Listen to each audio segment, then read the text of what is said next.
दोस्तों नमस्कार। आशा है कि आप अच्छे से होंगे, आपका दिन खुशी से गुजरे। इसी के साथ हम इस वीडियो का शुभारंभ करते हैं। तो दोस्तों हम आपको बताना चाहते हैं कि जो भाजपा का हिंदुत्व है, ये फ्रॉड हिंदुत्व है, ये नकली हिंदुत्व है। भाजपा को हिंदुत्व से कुछ भी लेना देना नहीं है। भाजपा सिर्फ हिंदुओं को ब्लैकमेल करती है। भाजपा सिर्फ हिंदुओं की भावनाओं का शोषण करती है और उनके वोट लेने की कोशिश करती है।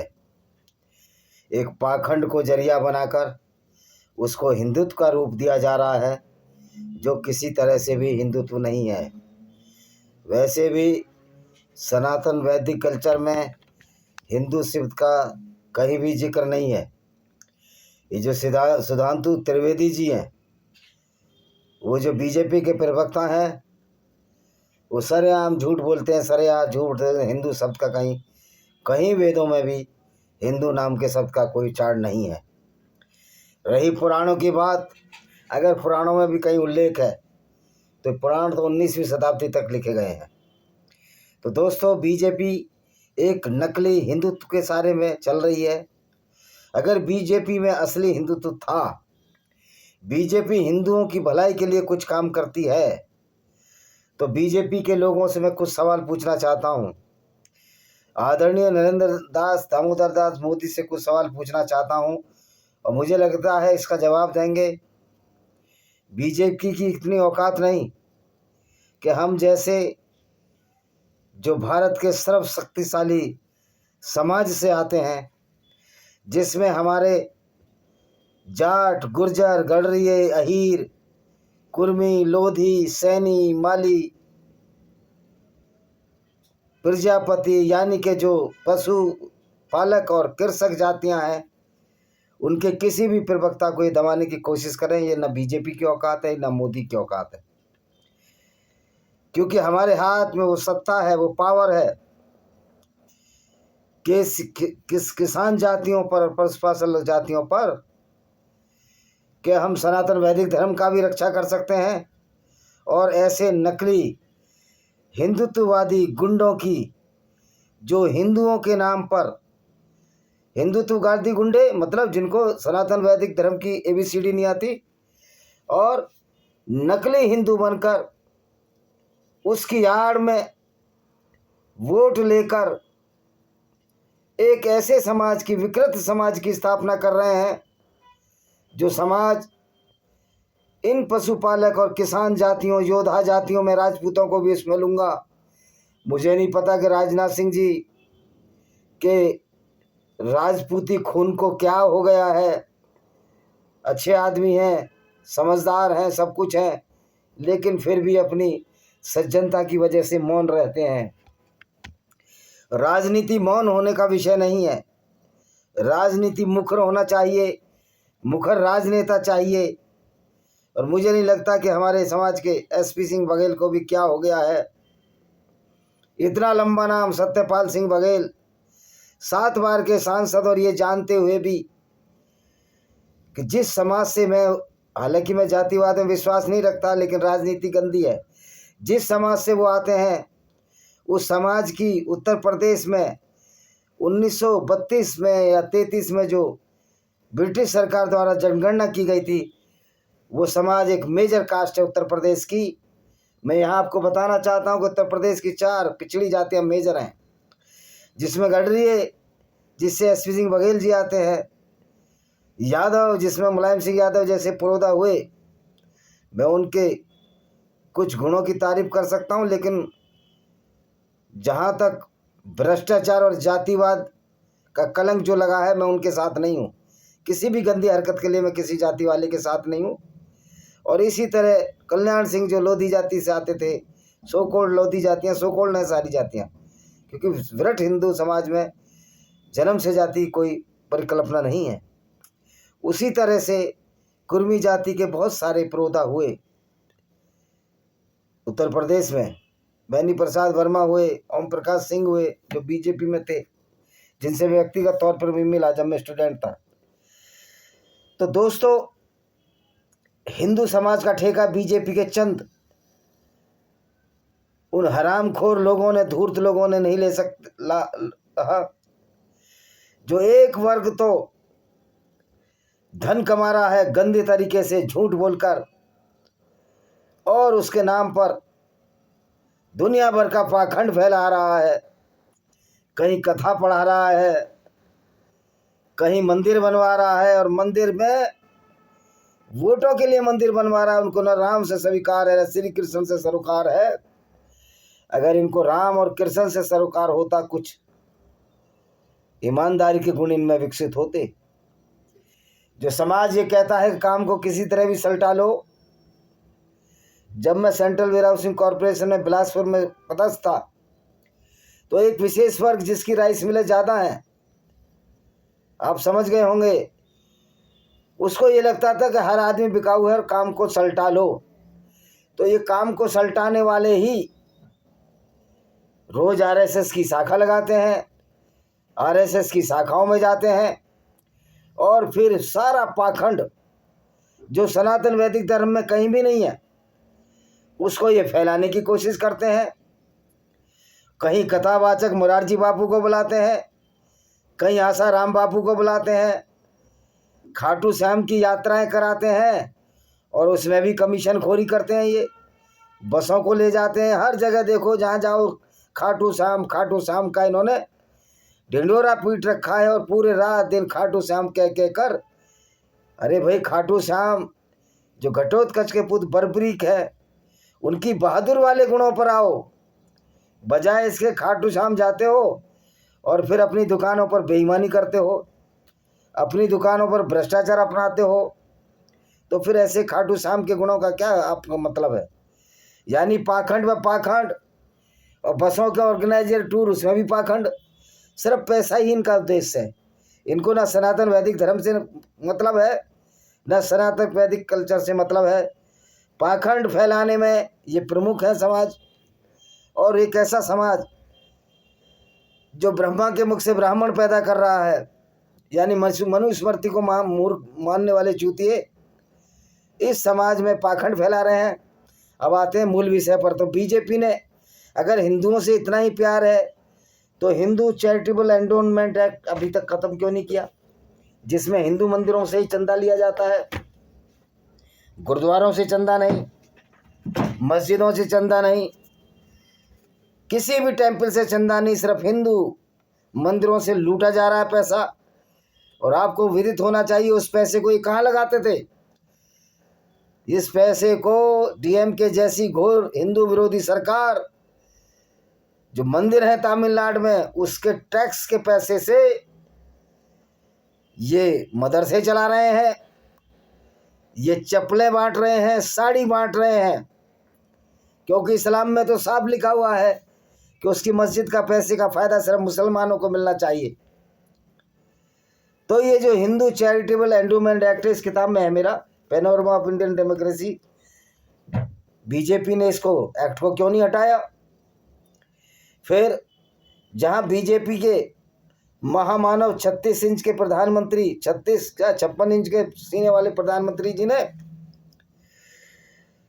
उड़ान योजना बनाई मुसलमानों के लिए, जाओ बाहर जाकर पढ़ो, स्कॉलरशिप लो, विदाउट इंटरेस्ट ब्याज लो, उसका इंटरेस्ट गवर्नमेंट भरेगी। उड़ान योजना बनाई, उस्ताद योजना बनाई, शादी सगुन बनाया, 51,000 मुस्लिम लड़कियां लेंगी। तो भाई ये बीजेपी तो सबसे बड़ी हिंदू विरोधी पार्टी है, और आरएसएस सबसे बड़ा हिंदू विरोधी संगठन है। तो मैं दोस्तों यही कहना चाहता हूँ, इन पाखंडियों से जो अवैध धन कमाकर भंडारे करा रहे हैं, सारी चोरी का माल भंडारों में दिखा रहे हैं, और उसमें एक ऐसा वर्ग जो ब्राह्मण से खुद को, जो ब्रह्मा के मुख से खुद को पैदा मानता है, वो हमारे राजपूतों को लूट रहा है, किसान जातियों को लूट रहा है पाखंड के नाम पर। भाइयों, ऐसे पाखंडों से बचो, ऐसे मंदिरों में जाना छोड़ो जहां आप दान देकर आते हो और उस दान को ब्रह्मा के मुख से पैदा होने वाला आदमी खा रहा है। वो बहुत बड़ा गठजोड़ है बिजनेसमैनों का और इन कपटी साधु सन्यासी और पुजारियों का बहुत बड़ा गठजोड़ है। जितने भी कथावाचक हैं, करोड़पति हैं, अरबपति, लखपति हैं, 5-5 लाख कथा का देते हैं, और इस समाज को देते क्या है? सिर्फ पाखंड और सिर्फ पाखंड। और फिर भी लोग समझते नहीं हैं। कथाओं में भीड़ लग रही है भारी। अरे भाई, वहाँ अपना समय बर्बाद करते हो, क्या कथा से मिलता है तुमको? इससे क्या बहुत बुद्धिमान हो जाओगे कि हनुमान जी ने सूर्य खा लिया? हनुमान जी भी इस पृथ्वी पर रहते थे, उनके विरोचित गुणों का सम्मान करो। लेकिन ये संभव है कि जिस पृथ्वी में, जिस सूर्य में 3 लाख पृथ्वी समा सकते हैं, उसको हनुमान जी खा जाएंगे? इन अतिशयोक्तियों और इन चमत्कारों को आप इन कथावाचकों के मुंह से सुनते हो और पूरे दिन इसी ख्वाब में रहते हो कि हनुमान जी इतने शक्तिशाली थे, और जा जाकर उनकी मूर्तियों के सामने आप हाथ जोड़ते हो। आप हनुमान जी को हाथ जोड़ो तो उनके विरोचित भावों का भी सम्मान करो, वैसे ही सम्मानी बनो, वैसे ही आत्मज्ञानी बनो। राम का मंदिर बनवा दिया। मैं पूछना चाहता हूँ, बीजेपी के राम भक्तों से क्या भारत के मंदिर बिना टैक्स चलते हैं? क्या सरकार उनसे टैक्स नहीं लेती? हजारों करोड़ रुपया टैक्स लिया जा रहा है। वो सारा मैंने किताबों में लिखा है। इस किताब में मैंने सारा लिखा है कि देव स्थानों में किस तरह टैक्स लिए जाते हैं, क्योंकि बीजेपी के लोग खुद ही जोड़ तोड़ के आती हैं। मैं संजय राउत की एक किताब पढ़ रहा था, रादर पॉडकास्ट देख रहा था, जो उन्होंने किताब लिखी है। ये अमित शाह को बचाने वाले बाला साहब ठाकरे थे। जब अमित शाह को स्टेट से बाहर कर दिया गया था, गुजरात नहीं जाते थे, तो ये बाला साहब के पैरों में रगड़ रगड़ कर रोए थे। तब बाला साहब ने किसी को फ़ोन किया। अब मैं किसको फ़ोन किया वो संजय राउत जी से ज़्यादा अच्छा रहेगा। तब इनकी जान बची। आज इसी अमित शाह ने बाला साहब ठाकरे के बेटे को, पार्टी को 2 गुटों में तोड़ दिया। यानी कि अगर वो मुस्लिम वोटरों से हाथ मिलाता है तो उसका राइट नहीं है। तुम मुसलमानों के लिए योजनाएं चलाओ, मुस्लिम युवतियों को 51,000 शादी शगुन में दो, ये सब इस किताब में लिखा है मैंने, तो वो अपराध नहीं है। और आपने कितने रोहिंग्या भगाए आज तक? जो आसाम में पार्टी जीतेगी वो हेमंत विश्व शर्मा की वजह से जीतेगी, और जो बंगाल में पार्टी जीतेगी ममता बनर्जी के कुकर्मों की वजह से। मैं ममता बनर्जी का भी सपोर्ट नहीं करूंगा, और मैं बीजेपी के ऐसे लोगों को जिन्होंने बीजेपी को खून पसीने से सींचा, और ये कालनेमी नाम के राक्षस आज उस पार्टी को कब्जा किए हैं, ये बड़े शर्म का विषय है। और आरएसएस की विभिन्न शाखाओं में जाने वाले लोगों, मैं आपको बताना चाहता हूँ, तुम में से कितने ईमानदार लोग हैं जो व्यवसाय करते हैं। तो ये फ्रेड छोड़ो, क्या राम बेईमान थे? क्या लक्ष्मण बेईमान थे? लेकिन आपने आरएसएस में जो पाखंड फैलाया है, हनुमान जी पूरा सूरज ही खा गए। कोई भीम हाथियों को उठा कर फेंक रहे थे। अरे मैं प्राणी विज्ञान का विद्यार्थी रहा हूँ, मास्टर डिग्री है मेरी इसमें, ऐसा कहीं कुछ नहीं है। और कथावाचक जो भी कथा करते हैं उसमें हराम का काला धन, मैं नहीं कह रहा सब लोग देते हैं, लेकिन बेईमान लोगों का पैसा लगा है। और गरीब और भोली वाली पब्लिक को ये धर्म अच्छी चीज़ है। धर्म का मतलब मानवता है, इंसान की मदद करना, जानवरों की मदद करना। और इस जितने भी पाखंडी आरएसएस के हैं, ये कुत्तों से नफरत करते हैं। विजय गोयल कुत्तों से नफरत करता है। रेखा गुप्ता के अभी ईश्वर मंथिम हुए हैं। मैं पहले बताना चाहता हूँ, आप जगदीप धनखड़ को हटा सकते हो, हमें कोई लालच नहीं है, लेकिन हम कोशिश करेंगे पूरी दुनिया में, पूरे भारत में, कि हम पशुपालक और किसान जाति, कलाकार जाति, उसमें हम ब्राह्मणों को भी लेंगे जो समाज सुधारक हैं। राजपूतों का भी आदर सम्मान है, सभी का आदर सम्मान है, कि इस पाखंड के खिलाफ जो बीजेपी ने चलाया है, और जो नकली हिंदुत्व के नाम पर जो लोगों को बेवकूफ़ बना रही है, इस पार्टी को बाय बाय टाटा करो। ऐसे व्यक्ति, अमित शाह जैसा कृतज्ञ व्यक्ति जिसको बचाया बाला साहब ने, आज उसकी बेटे की पार्टी तोड़ दी। उसी तरह शरद पवार ने अमित शाह को बचाया मोदी जी के कहने से।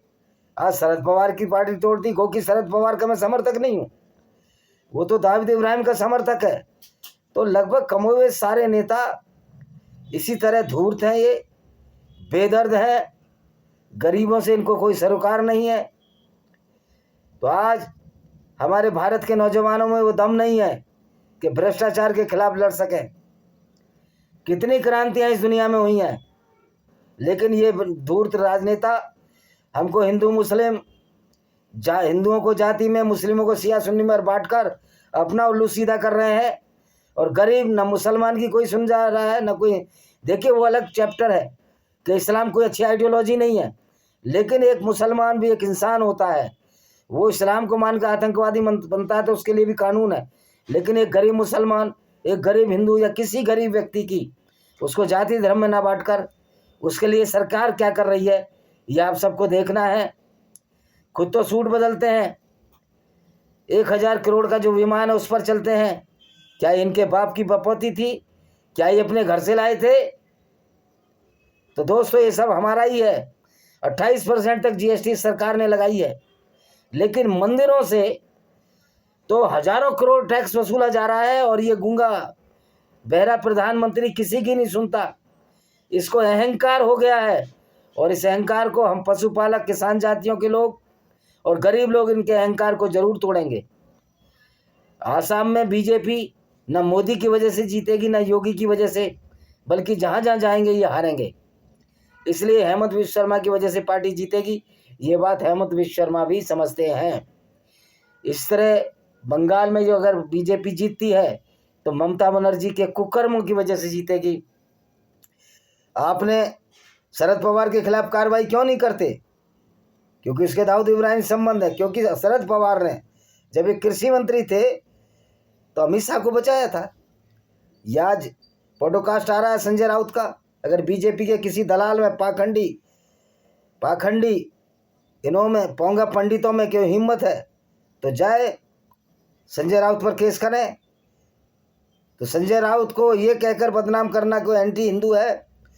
अरे बीजेपी वालों से बड़ा एंटी हिंदू कोई नहीं है इस दुनिया में, इस देश में कुछ नहीं है। क्योंकि मुसलमानों के लिए स्पेशल योजना जो मोदी ने चलाई है, इन बीजेपी के अंध भक्तों को तो पता ही नहीं है कौन कौन सी, कहते हैं हमें तो ये पता ही नहीं है। तो फिर बीजेपी तो मूर्खों का वोट ले रही है और अंधभक्त हमेशा मूर्ख होता है, चाहे मैं हूँ या आप हो। तो दोस्तों ये था ये वीडियो, बहुत सारी बातें आगे भी बताएंगे आपको। वीडियो को शेयर ज़रूर करा करें, अगर सब्सक्राइब भी ना करें। आपको लगता है कि मैं अंधभक्तों के खिलाफ बोल रहा हूँ, मैं खुद अंधभक्त था, लेकिन इतने ऐसे मूर्खों के अंदर हम, ऐसे मूर्ख लोगों, हमारे प्रधानमंत्री है, ऐसा झूठा हमारा प्रधानमंत्री है, ऐसा बेदर्द हमारा प्रधानमंत्री है, और कहते मैं तो रोज़ 250 गालियाँ खाता हूँ। अरे तुम में गाली खाने की अगर कुव्वत होती, सच्चाई को स्वीकार करने की कुव्वत होती, तो आप लोगों के चैनल, यूट्यूब चैनल बंद नहीं कराते। और अगर आप यूट्यूब चैनल बंद कराएंगे तो किसान और पशुपालक सड़कों पर आएंगे और तुम जैसे पाखंडियों को, और जो पाखंड का जो भंडारे चलाने वाले जो ब्लैक मार्केटर हैं इस देश के, और ये तिलकदारी जो ब्रह्मा के मुख से ब्राह्मण पैदा हुआ, ऐसे सारे ब्राह्मणों की बात नहीं कर रहा हूँ, पाखंडियों को हम अरब की खाड़ी में धकेल देंगे। इसी के साथ इस वीडियो को हम विराम देते हैं। वंदे मातरम, जय हिंद।